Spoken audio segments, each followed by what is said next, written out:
Hello, welcome to the Security Updates with me, Hamse Daabjeerin. In this program, we will be covering for you the latest stories that matter security in the African countries from West to Horn of Africa. Ahead on the program, Somaliland Army Forces commemorate its 27th anniversary. Somalia denounces IGAD's report on Somalia-Kenya tension. U.S. airstrikes in Somalia continues even after forced relocation. Turkey extends its naval forces in Somalia for 1 year. Gunmen raid to Kaduna local government after Nigeria's new army commander visits troops in Borno State.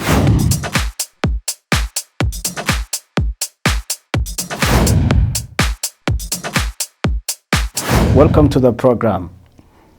Somaliland Army Forces commemorate the 27th anniversary of its founding. Government officials, including President Musa Bihi and other regional and international dignitaries, have attended the ceremony.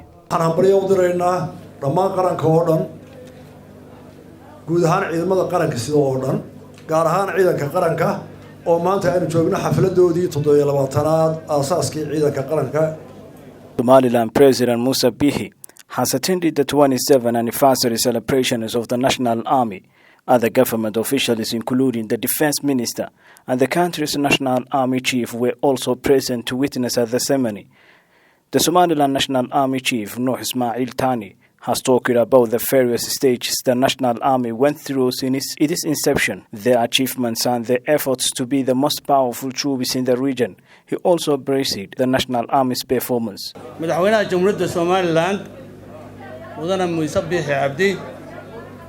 We thank His Excellency President Musa Bihi, the Defense Minister, Chairman of political parties, representative of the Parliament, and other members of the public for attending this ceremony with us. Somaliland President Musa Bihi, on the occasion of the 27th anniversary of the National Army, has extended congratulations to the National Army, their children and families. He also highlighted that the Somaliland National Army is now a sufficient force for the defense of its nation.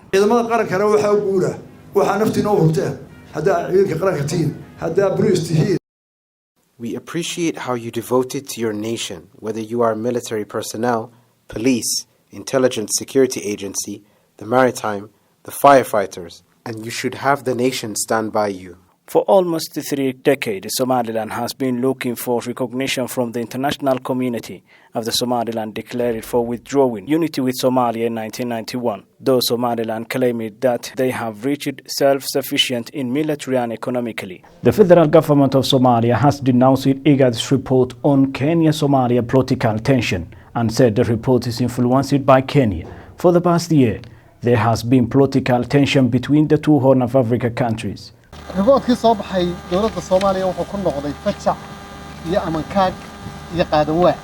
The federal government of Somalia has officially dismissed the newly released IGAD's report on tension with Kenya, citing that the findings were not based on factual information from the ground and instead largely relied on Kenyan sources.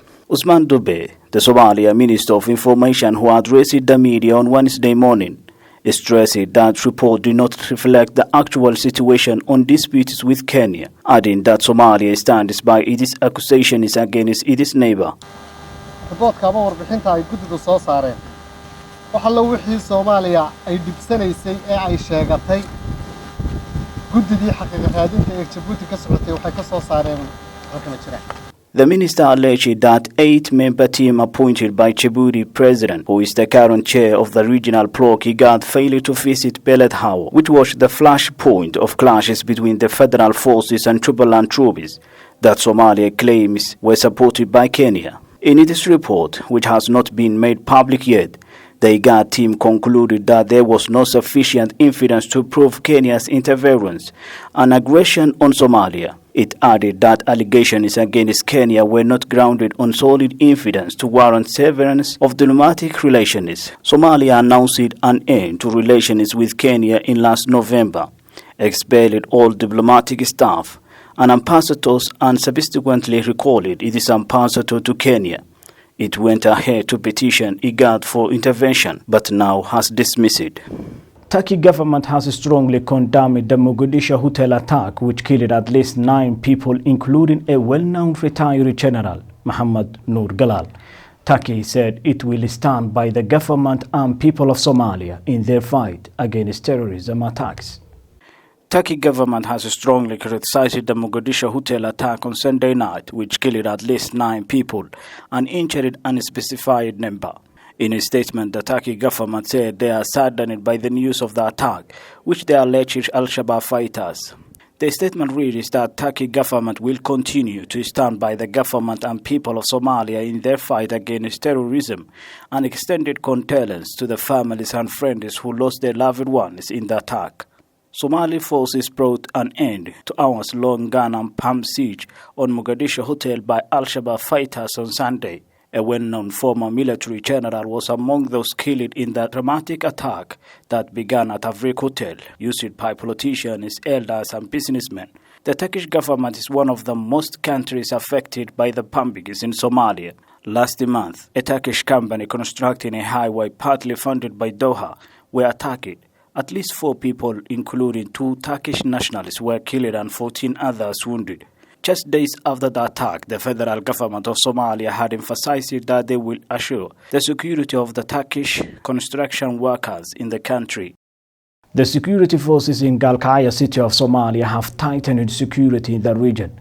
The regional police commissioners have not disclosed why security was being tightened, but seems to be part of its efforts to maintain security in the region.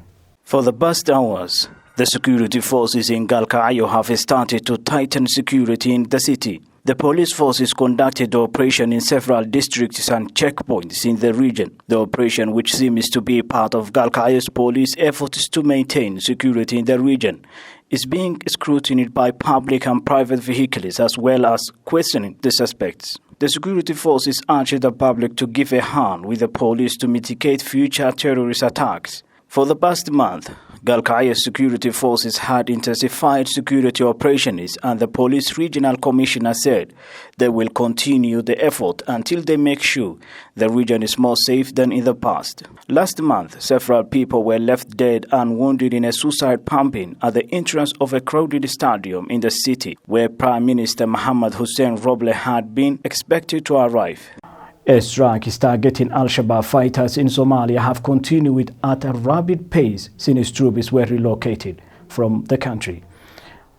Reports indicate that current rate is 2021 is on the course to surpass the number of airstrikes conducted in Somalia in previous years. According to reports, the U.S. airstrike is targeting Al-Shabaab fighters in Somalia have continued at rapid pace since troops were relocated from the country earlier this month.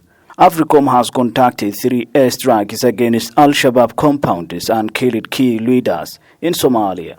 An estimated 700 troops withdrew from the country on orders from the former President Donald Trump. According to AFRICOM, the command has conducted a total of 6 airstrikes since the new year began. They also said Al-Shabaab remains a threat to the U.S. and a dangerous enemy, while Al-Shabaab is unable to attack the U.S. homeland today. The ambition to do so in the future remains. At current rates, 2021 is on course to surpass the number of airstrikes conducted in Somalia in previous years. An airstrike destroyed an Al-Shabaab compound near Tieglow, Somalia on January 18th, and 2 more strikes killed 3 Al-Shabaab operatives the following day near Chamame. The U.S. Africa Command also claimed they had prevented Al-Shabaab fighters from conducting operations outside Somalia's borders. AFRICOM currently assesses that 5 civilians have been killed and 8 injured due to U.S. airstrikes in Somalia since 2017. Officials reviewing 3 more reports of civilian casualties to assess their accuracy.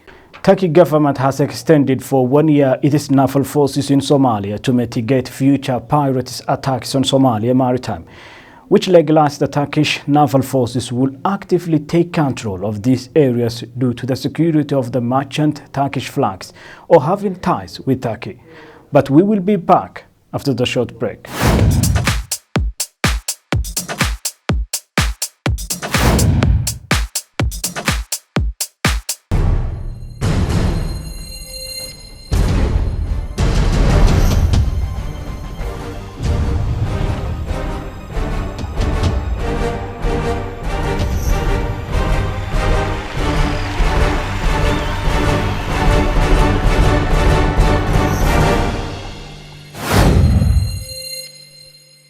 Hello out there. Tune in to CBA TV, the voice of East Africa and beyond. There's so many people around the world who are watching along with you.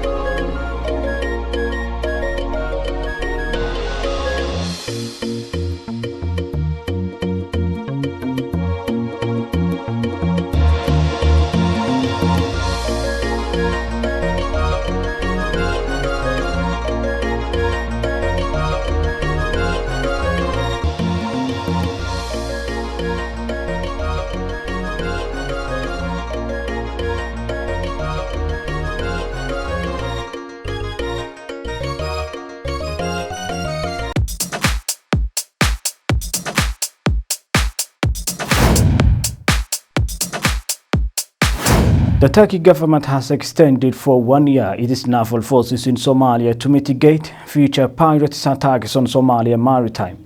The federal government of Somalia has not officially commented on this new Turkey naval forces extension. The Turkey parliament approved on Tuesday a 1-year extension of the Turkish naval forces in the Gulf of Aden, the Arabian Sea and Somali waters. This approval legalizes the Turkish naval forces would actively take control of these areas due to the security of the merchant Turkish flags or having ties with Turkey. The Turkey government said this is intended of the involvement of international community's joint operations against piracy and maritime insecurity of Somalia. The report said this extension will be effective till 10th February of next year. The operation will also continue to carry out its mandate in line with the UN Security Council resolutions, as well as assist the international community in maritime operations outside the region's territorial waters. The Turkish troops are part of naval forces approved by the Security Council to fight piracy in the Gulf of Aden, the Arabian Sea and Somali waters, a multi-party operation involving the international community and the European Union, launched in 2009. The Somalia police seized illicit alcohol in Beledweyne. Alcohol consumption is unlawful in Somalia. There are strict measures against alcohol consumers and sellers. Most of the alcohol is used by locals are sold in black markets.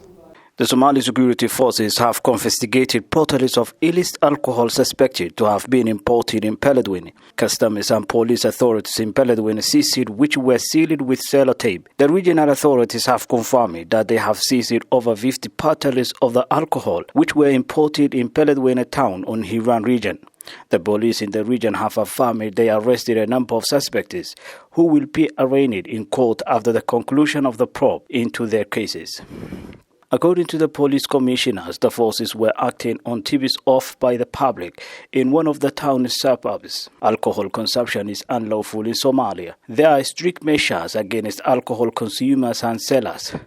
Most of alcohol is used by locals are sold in black markets. Those who found the use, sale and distribution of all kinds of alcohol and other drugs are arrested for long-term jail and their belongings of the alcohol being burnt down or destroyed. As many as 20,000 refugees are missing after 2 camps in Ethiopia's war-torn Tigray region were smashed.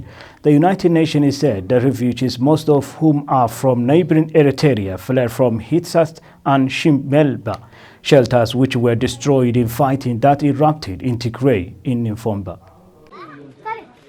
As many as 20,000 refugees are missing after 2 camps in Ethiopia's war-torn Tigray region were smashed. The refugees, most of whom are from neighboring Eritrea, fled from the Hitsat and Shimbela shelters which were destroyed in fighting that erupted in Tigray in November. In January, satellite images showed the destruction of 2 refugee camps sheltering thousands of Eritreans in the region. About 3,000 people made it into another camp in Mayani, which the United Nations have access to, according to Filippo Grandi, the United Nations High Commissioner for Refugees. Many refugees were caught in crossfire, abducted and forced to return to Eritrea under duress by the Eritrean forces. Ethiopian federal troops entered Tigray in response to an alleged attack on November 4th and toppled a dissident ruling party that set itself in opposition to Prime Minister Abiy Ahmed since he came to power in April 2018. Though the government announced victory on November 28th, the region's leader has vowed to continue the conflict that has displaced hundreds of thousands, killed thousands, and threatened to destabilize the Horn of Africa. The situation in Tigray is extremely grave and urgent support is necessary to prevent the situation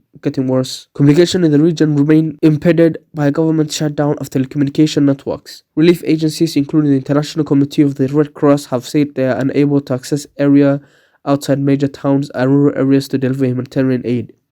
Angolan security officials killed several separatists protesting in the country's northeast over the weekend.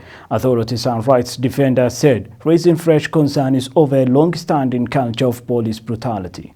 The crackdown took place against an unauthorized demonstration in the damming mining town of Kafunfo in the remote Luanda Norte province, around 750 kilometers east of the capital Luanda and near Angola's border with the Democratic Republic of Congo. Members of the Lunda Chokwe Protectorate Movement, one of two active secessionist groups in the vast southwestern African country, took to the streets on Saturday without the go-ahead from local authorities. Accounts by authorities and rights defenders said the deadly incident that followed do not match acted in self-defense. Luanda Norte police claim officers acted in self-defense after around 300 armed protesters assaulted the Kafunfo police station under cover of dark, wounding 2 officers. In response to such an evident rebellion and in an attempt to disperse them, the death of 4 citizens, they said in a statement issued by the government on Saturday, adding the 2 wounded protesters died later in hospital.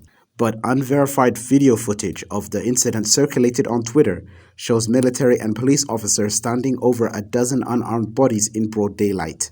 Some lie motionless, covered in blood, while others are visibly injured and appear unable to stand. One official is seen kicking a man sitting on the ground and stamping on his head. Senior Human Rights Watch researcher Zenaida Machado, who shared the video, said it was sent to her directly by a police officer at the scene. The group claims that 12 of their activists were killed, she added, saying the HRW was in the process of verifying the footage. Angola's main opposition United Party has meanwhile condemned the barbaric murder of at least 21 citizens by security forces and called on the government to take a position. Machado said attitudes towards demonstrations had remained the same under current President João Lourenço, who took office in 2017. Police violently dispersed several protesters against poor living conditions in the capital Luanda last year, firing live bullets and tear gas into the crowds. One of the main issues we have frequently raised is the need to reform the security and defense forces, Machado said. They cannot continue to operate as if we were in a state of war. Separatist movements are banned by Angola law. Gunmen raid to Kaduna local government for Nigeria's new army commander visits troops in Borno State. The newly appointed Chief of Defense Staff Major General Leo Irapo has assured Nigerians that he can handle the Islamic insurgency that has killed over 36,000 people in the country. At least 19 people have been killed by armed men in a raid on a rural community in central Nigeria, police said on Friday. The event occurred on Thursday night in the village of Tawari, 100 kilometers south of the federal capital, Abuja. The yet unidentified assailants on Friday burnt down houses, a school, and the residence of a traditional ruler, a local police spokesman said. The reasons for the violence, which comes after a backdrop of tensions in the region, remains unclear. However, this information has not yet been confirmed officially. Local police have announced the opening of an investigation.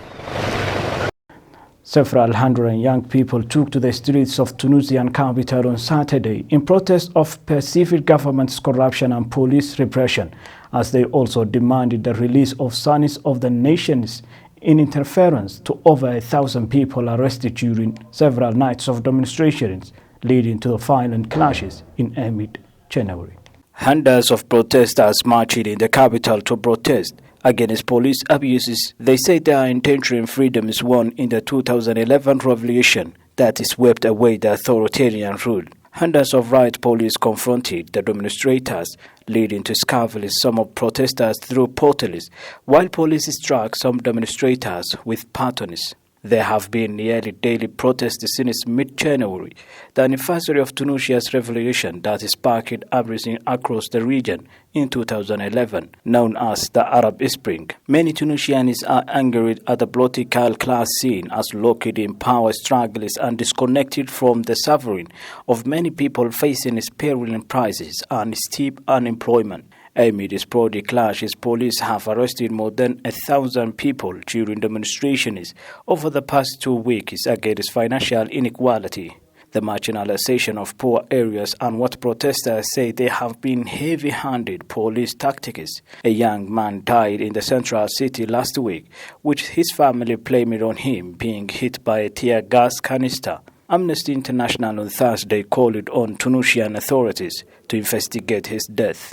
More than 30 people have been reported dead in a car accident in Uganda. The accident involved 5 vehicles, including a canter truck coming from Bundibugyo carrying a coffin and mourners headed for burial in Maliba. At least 48 people have died in a traffic accident in Uganda, according to the local Red Cross. Police say the crash happened 220 kilometers north of the capital Kampala and involved a tractor, a truck and a bus. Uganda has one of the worst road safety records in the world, according to a UN report published this year that found that an average of 10 people a day die in traffic accidents in the country. And with that story of 5 car crashes in Uganda, which claimed the lives of 32 people, we'll wrap up our program for this time. Thank you very much for being with us. My name is Hamse Daabjeerin.